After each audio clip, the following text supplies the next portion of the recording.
कारण या सगळ्या प्रकरणी दोनदा CJPचं शिष्टमंडळ हे JP नड्डा यांना भेटलेलं आहे आणि या दोनही बैठकीत तोडगा काही निघालेला नाहीये। टीव्ही स्क्रीनवर आपण पंतप्रधान नरेंद्र मोदी यांचे ट्विट पाहतोय। या सगळ्याविषयी बोलण्याकरता काँग्रेसचे प्रवक्ते अतुल लोंढेजी आपल्यासोबत जोडले गेलेले आहेत।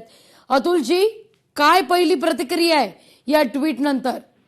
त्यांनी ट्विट करण्यापेक्षा राष्ट्राला संबोधन करायला हवं होतं किंवा ट्विटमध्ये त्यांनी सांगायला पाहिजे नव्हतं की मी धर्मेंद्र प्रधान यांना त्यांच्या पदावरून दूर करतो आहे, सगळ्या विद्यार्थ्यांवर जे गुन्हे दाखल झालेले आहेत ते गुन्हे परत घेतो आहे आणि परीक्षेच्या संदर्भातल्या सुधारणेसाठी चर्चा करण्यासाठी मी या सगळ्या विद्यार्थ्यांच्या प्रतिनिधी मंडळाची मी चर्चा करायला तयार आहे। पण तसं न करता काहीतरी पांघरून घालण्याचा प्रयत्न जो आहे तो या ट्विटमधून दिसतो आहे। याच्यातनं काही सिरियसली त्यांना करायचं आहे याच्यावर असं अजिबात रिफ्लेक्ट होत नाही। अतिशय दुर्दैवाची गोष्ट आहे की देशाचे प्रधानमंत्री अशा पद्धतीनं रिॲक्ट होतात आहे आणि त्याचे विद्यार्थी आंदोलन करत होते, मोठ्या प्रमाणावर जमा झाले होते किंवा राहुल गांधी स्वतः तिथे गेले आणि त्यांचा प्रश्न सोडवलेला होता। जेव्हा पंतप्रधान मनमोहन सिंग JNU मध्ये गेले होते तर JNU मध्ये त्यांच्यावर नारे निदर्शनं झाले होते आणि काळे फलक दाखवले होते। त्यावेळेस मनमोहन सिंग साहेबांनी चान्सलरला JNUला सांगितलं होतं की हे विद्यार्थी आहेत त्यांच्यावर कुठली कारवाई नाही केली पाहिजे।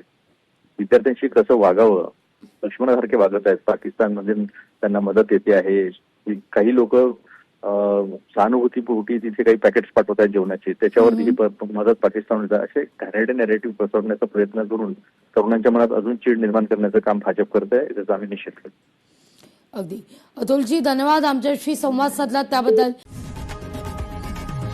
लोकशाही मराठी ऐका, पहा, जागरूक रहा।